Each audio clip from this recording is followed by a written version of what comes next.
Welcome back to Off Ball Takes. This is your host, Yarby Laws, and this is my co-host. Christopher Wells. We have a bunch to talk about today, starting with our live stream that's going to be taking place this Thursday at 12 p.m. And we're basically going to be covering the trade deadline and, everything that goes along with that. So we're going to be, it's going to be our live reactions, uh, recaps, all kinds of stuff. We're just going to have so much fun in there. And, Yeah. we'll probably go till around 3 or 4, Mhm. probably around that time. So it'll be decent block of time that we'll be Yeah, streaming. So be sure exactly. to tune in for that 12 p.m. Yeah, and But just yeah, Mhm. go Yeah, ahead. and just so everybody knows, the trade deadline ends at 3 p.m. Eastern time. So, Yeah, and usually there's sometimes like a couple of trades that come out right after. So, we'll be on at least until 3 plus. yeah, for sure. Mhm. But the first order of business is Kyrie Irving being Yep. traded to the Dallas Mavericks. Yeah. Insane. What a wild scenario. I mean, it's actually pretty funny because I think it might have been, if it wasn't last week's podcast, it was the week before, where Hmm. we talked about in one of our rumors that supposedly Kyrie and the Nets were looking at an extension. Yeah, Um, I know his agent, his stepmother, mentioned that like the ball is in Brooklyn's court, and that it's up to them, to kind of work out an extension. And then reportedly, according to like Shams Charania and Chris Haynes, he wanted a new contract. They talked about it, but Brooklyn had some stipulations in there, such as games played and winning a title. And I think somebody, like Kyrie, who is a guy who is a proven player, probably thought that that was kind of ridiculous for a player of his caliber. So he right. wanted a trade. Hopefully looking to get a new contract. So initially, it was reported that Lakers, Suns, Dallas, and then eventually the Clippers were in on him. Obviously, of course, the center of attention was the Lakers trade, just because of Kyrie and LeBron playing together. We know LeBron wanted Kyrie, um, but in the end, Dallas won out. It was Kyrie and Markieff Morris to Dallas for Spencer Dinwiddie, Dorian Finney-Smith, 2029 unprotected first round pick, and a 2027 and 2029 second. I'm gonna be honest. When this trade happened, it wasn't really that big of a surprise to me. I thought it was gonna be probably either Phoenix or Dallas. Hmm. Leaning more towards Phoenix just because I thought that Phoenix might like or yeah, because I thought Brooklyn might like Phoenix's offer more. I was Right. assuming like Chris Paul, maybe like a Jay Crowder and picks, and supposedly that's what was reported was Phoenix offer. Um, but I don't know. This one is kind of definitely interesting to me. I do like it for both teams, I guess. I do like it for Brooklyn as well. But this one was kind of odd personally, even though like I said, I was leaning towards one of those two teams, but it was definitely interesting. Yeah, I didn't see this coming at all, to be honest. I knew Kyrie was going to be out of there, obviously. Yeah. I just didn't expect Dallas. I thought I was leaning to more towards Phoenix or one of the LA teams, to be honest. Yeah. But like there's this trade brings up a lot of concerns for me Yeah. because I'm concerned, is Kyrie gonna mesh with Luca? Because then Right. you have two ball dominant players. Mhm. And so does that mean Kyrie's going to the two? Yeah. Well, it is kind of interesting when you think about it because I mean he did play with LeBron. And LeBron usually is a guy that plays with the ball in his hands. But I know some people compare Luca and LeBron because they both like to play with the ball in their hands. But Luca is a Right. different player. Very. He's a guy that oftentimes looks to score, off the dribble, getting to the rim, posting up. And like I said, LeBron can do that. It's just a different type. So I think it could work, but it's more than just the basketball fit with Kyrie. You also kind of have to look at the off the court stuff. Right. Every team that he had been on prior, it hasn't worked out in one way or another. He wanted out of Cleveland, he left Boston, he wanted out of Brooklyn. And it's definitely a risk for Dallas, but I can understand Dallas wanting to do it just because, they're kind of in a desperation mode where they need to put another co-star next to Luca. And I know Dallas has been, a decent playoff team this year, but I thought in the playoffs it was probably going to be pretty tough for them to get much more than like a first round win just because you just don't Right. have enough creators there. And you do lose a little bit with Dorian Finney-Smith, who's like a forward wing defender. I know he hasn't had a great season this year, but you also can kind of factor in Dallas could also make some additional moves. Hmm. And I think I probably will like this more if they do fill out the rest of the roster and make other trades. I don't like it quite as much if this is the only move that they make, just because I'm kind of concerned about Kyrie's stuff. I know Yeah. when he's on the court, he's really good. Yeah. He was really good for Brooklyn this season, but even then, Brooklyn was winning games, but he still won it out. So you never know. And it is a gamble for Dallas. I know that they haven't automatically said that you're getting an extension. So I could kind of see them maybe having a way out if it doesn't work. But, it definitely is a gamble. And we'll see if it works, because Yeah. Luka did need some help, and now he's got some. Yeah. They definitely answered his cry for help. Um, as a Lakers fan, you don't look too in shambles. Yeah, I'm not gonna lie. For me personally, um, I wasn't really expecting Kyrie to come to LA. I know, that the rumors were there, but I just personally didn't think that LA had enough to offer for Brooklyn, and I didn't really think that Brooklyn was gonna take it. Right. Reportedly, according to Shams and Chris Haynes, the Lakers did offer both of their future first round picks that everybody's been talking about, 2027 and Hmm. 2029, both unprotected. They offered Russ as well. And Brooklyn declined it. And I believe Brooklyn also stated that they wanted not just those picks, but also some pick swaps, and then one of either Austin Reeves or Max Christie. And I think by that point, I think the Lakers probably thought, it's probably not worth it. And I know um late last night in the evening, I think some reporters, that are kind of in the LA area that cover the teams, they also were kind of reporting that LA was kind of probably leaning towards being out on Kyrie, because they Right. also weren't sure about giving him 4 years, and that's kind of the other concern. But I don't know. I guess for me, it's like I didn't really expect to get him anyways. So I mean, it would have been great to have him, but I just didn't really expect to get him. And because I mean, it didn't happen in the summer, because Yeah. we didn't even really think about it. We didn't even really mention it yet. But if everybody remembers, over the summer, reportedly he was looking maybe Forgot to about leave. that. Yeah, and so this happened all over again, and that didn't happen. So, Right. and I know even back in the summer, they reported Dallas wanted him. And I know the GM for Dallas, Nico Harrison, he used to work with Nike, and he had a relationship with Kyrie Irving when he was represented by Nike. Okay. And apparently, Jason Kidd is also a pretty big fan of Kyrie, and he thinks it'll work. So this was the team where I guess I could see it make sense, because, again, Dallas needed a co star, or just somebody to put next to Luka. And I'm Yeah. curious to see how it works, because I mean, offensively, it should be really good. They can both score, For sure. on anybody. Yeah. Wild array of different moves. Kyrie can handle the ball, shoot off the dribble. He can play off the ball, because he did it with LeBron. Right. But then you also have obviously concerns about defense. Christian Wood, not like a great defensive big man. Um, and then obviously you lost a wing guy in Dorian Finney-Smith. So you got Bullock, who's a decent defender, but you don't have much else outside of that. Hardaway, Dwight Powell. Like Yeah. I said, I personally feel like more moves probably need to be on the way for Dallas. Yeah. I don't know. What do you think? Yeah. I think they're going to be one of the more aggressive teams as we approach the deadline. There's just no way that this can be their final roster trying to make the playoffs. It's too thin. And But then I'm go really on. concerned about the two personalities of Kyrie and Luca, because unfortunately they've both been kind of dubbed as divas, Right. like Kyrie more so with the drama and more so with Luca, it's like Mm. on the court kind of stuff. But Yeah, he and Porzingis didn't get along, I think, when they yeah, played together. so I don't know how having two like Mhm. alpha divas is gonna go down for Yeah. Dallas, but we'll see. Like you said, I Yeah. think they're gonna do great on the court. Hmm. Um, At least offensively. Offensively, yeah. I defensively, I don't know because Kyrie's not a great defender. Yeah. Neither is Luca, but Right. I'm sure they'll figure it out. And I think at the very least you got to gamble, because it does feel like the West is wide open this year. Hmm.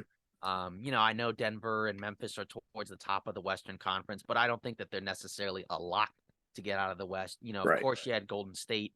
We thought they would be better, but they've been, kind of average this year. And we'll talk about it later in the podcast, but it looks like Steph is hurt and is going to miss some time. Right. So obviously that makes a difference as well. But I don't know. But going to Brooklyn, I think this is kind of an interesting deal for Brooklyn. I think if you're gonna trade Kyrie, it makes sense to at least bring back another guard to replace him. Spencer Dinwiddie played in Brooklyn before. He seemed like he liked being there. They seemed Right. like they liked having him there. He can, he obviously he's not as good as Kyrie, but he's had a pretty good season, as a scorer playing alongside Luka. And I think it'll probably be a little bit easier for him to fit alongside Durant than Luka. Also, Yeah, Durant is better as an for sure. individual talent. And Yep. then obviously Dorian Finney-Smith, you got him as the wing to help out. You also have another wing like Royce O'Neal. Uh, you have Claxton, Ben Simmons, and then of course you got some picks. And then similar to Dallas, it also feels like Brooklyn. I think Woj kind of mentioned this that they should probably be another team that's going to be pretty aggressive in trade talks. I know Chris Haynes reported that Phoenix might look to get Kevin Durant just in case. We'll just have to find out, but it could go in a variety of ways because if he doesn't like, what they did, maybe he does ask out, or maybe he likes it, and then Right. maybe they just get more aggressive. Either way, but I think it's kind of one of the trades where I kind of like it for both teams. Um, and I can kind of see why they did it. Because again, I don't think you were getting a lot if you're Brooklyn for Kyrie, just because it didn't seem like the market was there. But Yeah. of what they could have gotten, this is probably one of the better deals. I mean, of course, the Lakers, you have the picks and Russ, but that's more like a long-term move, not a short-term move. And then Hmm. Phoenix would have been interesting with Chris Paul and Jay Crowder, but then you have questions about Chris Paul with his age and his health, and is it really that much better than Kyrie? I guess as a pure point guard, Very true. obviously it would work, but you just don't know. So I think this is probably the deal that probably makes the most sense. And then apparently, to add on top of it, apparently reportedly Joe Tsai, the owner for Brooklyn, apparently he didn't want to send Kyrie to LA, and he pretty much at all costs didn't want him to go there. But Yeah. either way, I think it's a solid deal. And like I said, I don't think you were going to get a lot for Kyrie anyways, and I think what they got, that's fine. Yeah. It was a big haul. Mhm. So you think this helps Brooklyn more than hurts them? Because personally, I think it helps them a little bit, Mhm. but Um, I'm just not sure how keen Durant is going to be on this. right. That's my concern. Yeah, I think it could potentially help them, particularly if they are aggressive at the deadline and make more moves, because then it's not just Spencer Dinwiddie and Dorian Finney-Smith for Kyrie. Then it may be additional help. Right. Maybe you trade for, I don't know, like maybe a John Collins or I was just going to say somebody that. like that. Yeah, like I do think I like it for Brooklyn a little more than Dallas, but it Same. is intriguing. I'm very curious to see how it works. Yeah, we're gonna have to like revisit this trade once the Yeah, deadline is over. Hopefully, both teams make some more yeah. moves so And we then can better obviously, grade the rosters. yeah, and then obviously, then you got to think about it like, if it doesn't work for Dallas, and Kyrie, is gone, that's kind of the other thing that you have to factor in as well. Right, But, it seemed like Brooklyn kind of wanted out of the Kyrie business. So, I mean, then they got something back for him. And I think that's right. all you can pretty much ask for. And I think it's fine. I Yeah, think more work needs to be done. But then you still have to factor in, if Durant wants out, maybe he doesn't like it, right. is he going somewhere else? It could get kind of wild, this deadline on Thursday, but we'll have to see. But Yeah, we got this for now, and this was, kind of unexpected because, I talked about it before, but I still thought that if Kyrie were to get traded, I thought it might be closer to Thursday, not necessarily today. same. I didn't think it was But gonna happen today. yeah, but at the Oh well. very least, now, whatever teams were interested, already know they can move on and, get to work on other deals. Right. Um, and I Mhm. saw that like apparently he was looking for like a 4 year, Yeah, 200 million plus thing. So yeah, I think it's an issue of long term commitment with him. right. Yeah, And when you commit to Kyrie, you commit to all his drama. exactly. That's the problem. We got Right. to talk about that. That's just what it Yeah. is. Yeah, because I mean, earlier this season, he was suspended, for a stretch of games, obviously for the stuff he had shared online. Last year he missed time since he didn't get vaccinated. Yep. And then obviously even in Cleveland, they had said back in the day that there were days at times where he wouldn't even speak to his teammates in Cleveland when they were winning. Crazy. So, you never really know with Kyrie. Again, I think he's a terrific player when he's on the floor, but Same. like I said, it's definitely going to be an interesting team to watch. I think Dallas is going to be kind of must-see TV just to see how it works, just to see Right. these two really talented offensive players going, Yeah. going at other teams. I'm really curious to see how it works. Yeah, I think it's going to be fun to watch, but we'll see how it goes in the long run. Yeah, so moving on to our next topic, obviously the trade deadline is Thursday, and there's been a lot of talk about what's going to happen this deadline, who the buyers and the sellers are, Yeah, is there enough are there enough sellers for because there's so many buyers, and who's going to get traded, who we like to see get traded. So I'm kind of curious. So to kind of kick it off, which teams do you think are going to be the most aggressive at the deadline? Because I'm thinking, I feel like if Durant still wants to be in Brooklyn, or mhm, I guess regardless, yeah, they're going to be aggressive. Um, I think a team like a Dallas is going to be aggressive. I think a team like maybe teams at the top two, as well as like Boston and Milwaukee. I think they're going to sure, be aggressive. Obviously, they don't need to look for star players or big contracts because they right, got their guys. But I think they're going to look to fill out the roster. Like we had talked to before about a guy like a Jay Crowder. Maybe he goes to Milwaukee, or right, maybe Boston adds like a Jakob Poeltl reportedly or something like that.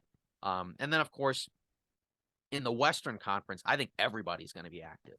same, Because like we talked about, the West is wide open. Again, because even though Denver and Memphis are at the top, they're not necessarily locks to get out of the West. So I think, another team, if they make a trade, feels like they might be able to take them. But then you also have to factor in Denver and Memphis could make trades. And if they make very trades, true. then I think that they're going to be a lot better.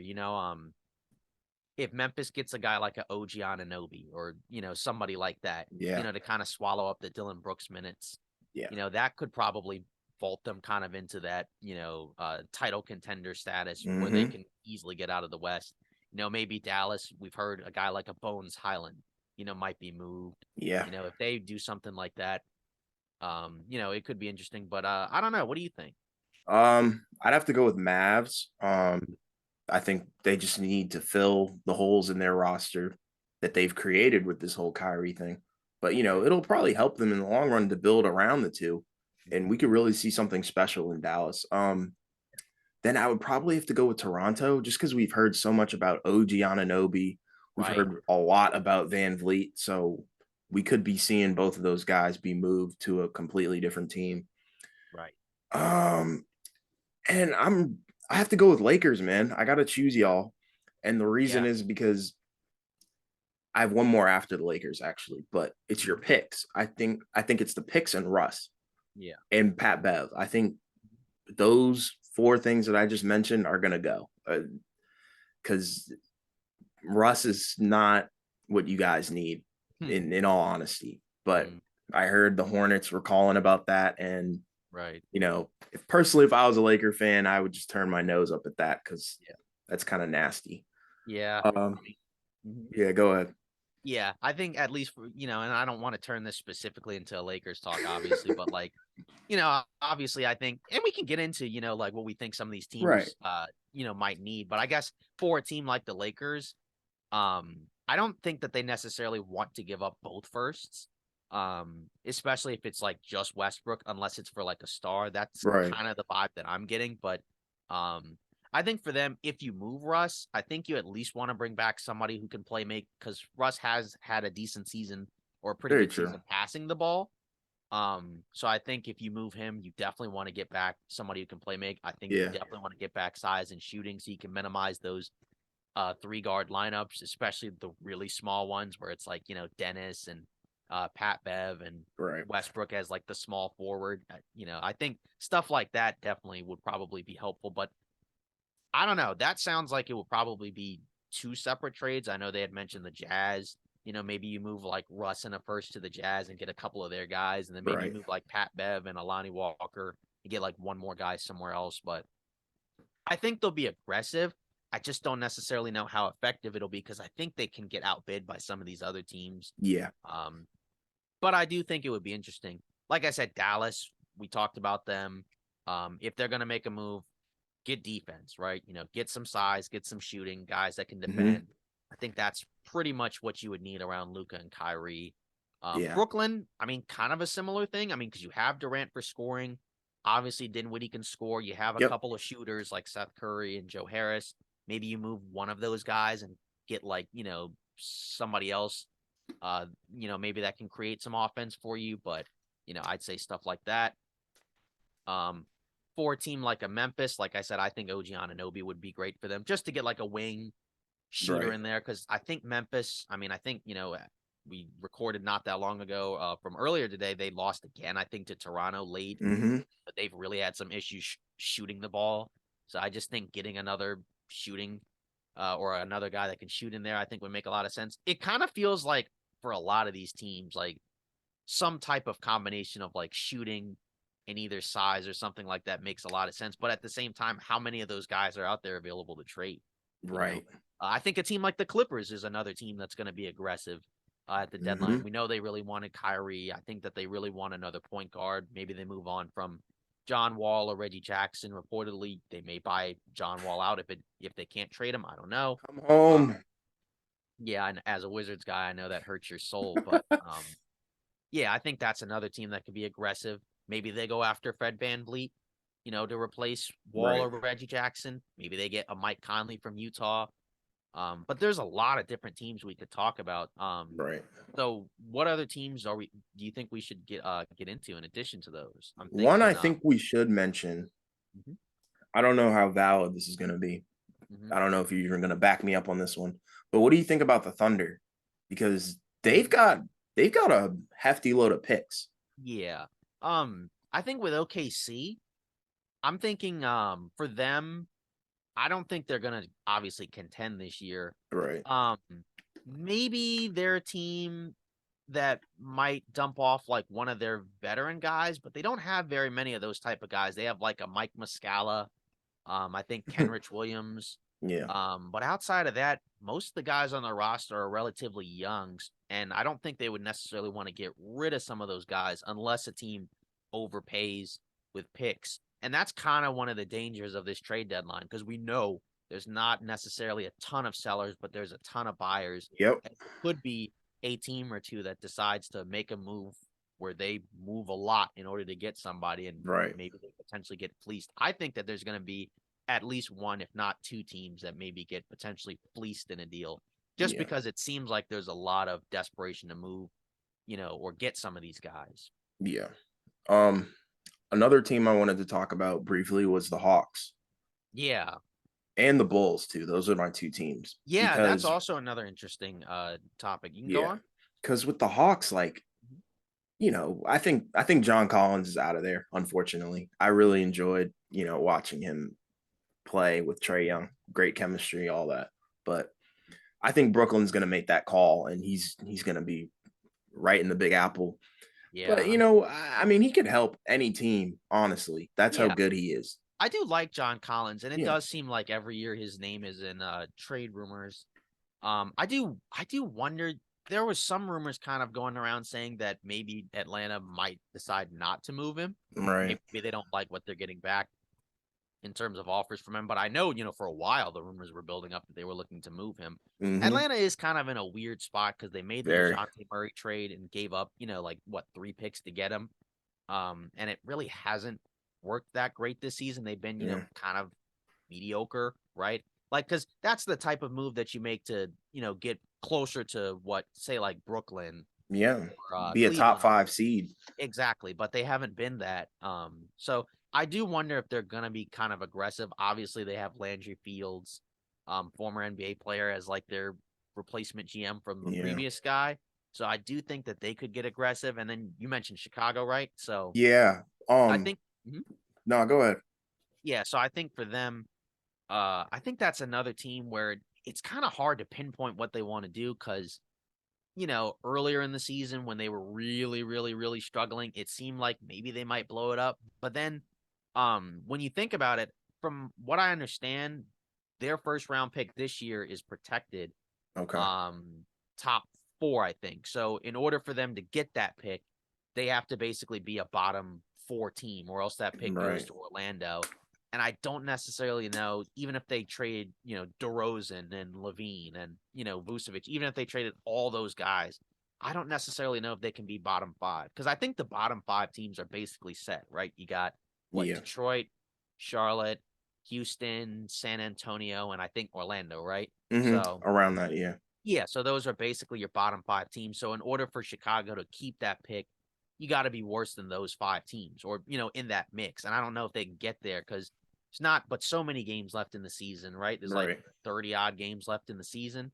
So at this point, I don't know if they can really get there and if it's worth it. That may be more of like a off-season deal. But I think Vucevic might be a free agent at the end of this season. So I don't know. It is kind of one interesting. I do wonder if they move maybe one of them, hmm but not necessarily all of them. Because like I said, I don't know if it makes a whole lot of sense for them Yeah. to completely tank at this point, just because again, like the odds of you getting into that bottom five are kind of low because those teams aren't going anywhere, right? Like Right. Detroit, Charlotte, Houston, San Antonio, they're not going to go on like a huge win streak and get out of that bottom five. No. So I don't know at this point if it's worth it for Chicago, but it will be interesting to explore what they do this Thursday because you never know.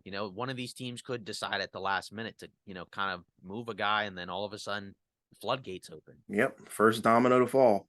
But Exactly. the word for that organization right now is definitely uncertainty. Yeah. Um, Exactly. but I have a question. So, Mhm. what players do you want to see moved? Do you have any in particular? Because the one that I kind of want to see move, this is Wizards bias. Mhm. Um, I want to see John Wall come home. Okay. If back to the Wizards is what I mean. Hmm. That's Um, actually kind of interesting. yeah. So if they're, the plan is a buyout or whatever, that's the rumor Mhm. with the Clippers. So if that goes down, I mean, in my opinion, we're in grave need of a point guard. Mhm. But this is just a Wizards fan point of view. Yeah, because one of the point guards is like Monte Morris, DeLon Wright, And um, Kendrick Nunn. yeah, Kendrick Nunn, And then Jordan Goodwin comes off the yeah, bench or and off the then two-way contract. yeah, and then I think the day of the draft they described Johnny Davis, the rookie, He's as a not a point. point guard, bro. He's a Yeah, freaking shooting guard. LESPN. But yeah, but yeah, I think for me, I'm kind of I don't know. There's like a couple of teams where I kind of do want to see them, not necessarily blow it up per se, obviously. But I do kind of want to see some guys get moved. Like again, it's kind of like you when you mentioned John Wall. Like I kind of want to see like a Fred Van Vliet get moved, maybe to yeah, a team like the Clippers or, okay. maybe like LA or Orlando or something like that. Maybe like a Buddy Heald or Yeah. somebody like a Gary Trent Jr. Definitely OG Anunoby. I'm kind of curious to see if Toronto actually has somebody that's willing to give up stuff to get him. Because I We'll do see. think teams are gonna be interested in getting him, but I don't know. 3 first round picks seems like a lot. It's I too could see, much. yeah, I could see somebody giving up maybe 2 first round picks for him, but I don't know. And I know like on an earlier podcast I mentioned like I don't think Toronto should blow it up, but it always is just more fun just to see guys, Yeah, move around, especially like guys that can help, winning right. teams. So I do kind of want to see a lot of movement, guys like that. Maybe like a guy like a Boyan Bogdanovic. I know, there's been a lot of talk about him. It would kind of be interesting to see him go somewhere yeah. and help out a team. Maybe like I don't know, maybe like a Phoenix or you know, I'm curious if he goes to a Dallas or somebody like that. Just want to the guys, some of the veteran guys, I think on the bad teams, the lower tier teams, those are the type of guys that I want to see move. Right. And obviously like I'd also, and again, some of this is a little bit of personal bias, but I'd like to see, some of these guys again, like I said, come to teams like the Lakers, hmm just teams that are looking for guys, to help them win. I think like that's what I want to see personally for me. I'm surprised you didn't say I want to see Westbrook gone from LA. That's Well, surprising. like I said, I think at the end of the day, I know he's taken, a lot of criticism. But he was at one point he was, admittedly one of my favorite players to watch. And it does kind of suck to see that it hasn't worked out. But I Right. will say this, I do agree with you. I do want to move just Yeah. because I think like it's gonna be hard for them to improve without Yeah. moving him, especially because of that contract. But I don't know. Are there any specific players for you other than John Wall or is it Mm, basically just him? I mean, we already talked about John Collins. Right. Yeah, And exactly. in previous episodes, I've said I didn't want them to end that, but Right. If it's for the better for his career, then I'm for it. Mhm. But yeah, I'd probably just go with John Wall Mhm. and John Collins. Yeah. All right. So I guess we'll get into, a little bit of a NBA news talk. So I guess we can start off obviously with the Steph Curry injury. Right. So against the Dallas Mavericks, we've talked about him a lot, but against the Dallas Mavericks the other night, he collides his knee with a guy on Dallas, and he had to leave the game due to a lower leg injury. And now Shams Charania is reporting he is going to be out for multiple weeks. Um, so this is definitely, I think, a blow to Golden State. Oh yeah. I know Steph had gotten hurt earlier in the season. I believe it was like a shoulder injury. Mm-hmm. So, but this, I don't know, the way that the injury was worded made it seem like a relatively serious injury because they mentioned he had like partial tears Mm-hmm. um in his leg, and I think a leg contusion. Apparently within the next few days they'll have some updates, in terms of how long specifically he'll be out. But man, this has definitely been a tough year for that team. I mean, Mm-hmm. they've had a lot of injuries. Guys have been out Yeah. at different points. They've been basically a 500 team all year. And, right when it feels like they might be able to start pulling it together, then something like this happens. It's just, but winning back to back is hard. And I mean, it's just sometimes it may just not necessarily be your year. I'm not necessarily ready to give up on them as a contender yet, particularly if they make a trade, but injuries like this don't help. And, when you're seventh in a Western Conference that's really tight, where a couple of losses can bounce you back down to 10, 11. I mean, this is hard. This is rough to if you're especially if you're a Golden State fan or just a basketball fan in general. Yeah. But it kind of could be seen as a positive for Golden State because they get to see some more of their young guys play, like they might be able to see what more Jordan Poole can offer, like Yeah. and see what the real true package is with him. Yeah, and I think for what it's worth, when he got hurt last time, especially as they got closer to his return, they had some strong games, because we talked about it, on Christmas, they Mm-hmm. blew out the Grizzlies, and Yep. Jordan Poole had a really strong game. You had the stretch where Clay started to play much better after that really rough start to the season. So, maybe the young guys, can kind of figure it out, but I don't know. This feels to me kind of like just a real downer for Golden State because I just think Yeah. it's going to be really tough at this point in the season to catch up because, you're running out of time. I mean, you only have like 30 something games left in the season. And, injuries like these, I mean, obviously you can't help with injuries, but it just doesn't help, because Yep. you got to win games, and it's harder to win games when your best guys aren't available. Mm-hmm. Big blow Yeah, to them. We'll see what happens. yeah. And then in other news that's a little bit more humorous, so we had a fight between the Minnesota Timberwolves and the Orlando Magic. A lot of players got into that scuffle. And we ended up getting some suspensions. Obviously, I guess the highlight of it was between Austin Rivers and Mo Bamba. Yeah. Five players got ejected in that fight, and punches were thrown as well. So, I mean, it was kind of I guess, a funny situation. But obviously, the highlight was Mo Bamba and Austin Rivers. Yeah. It was really kind of funny to see. I mean, Rivers said that he didn't like the way that Mo Bamba was talking. And afterwards, he posted on social media. He was like, all we really know you from is that song. Yeah. So I don't know, just kind of a funny situation. I don't know. In We had a fight earlier in the season, right? It was Killian Hayes and Mo Wagner for Yeah. Orlando. I don't know why Orlando seems to always be involved in all these I brawls. don't I don't know. know. Just kind of as like a side question, which one do you think is kind of like a wilder, crazier, or silly fight? This one or the previous one? Hmm. Probably the previous one, Mhm. mainly because I mean he got knocked out, bro. That was bad.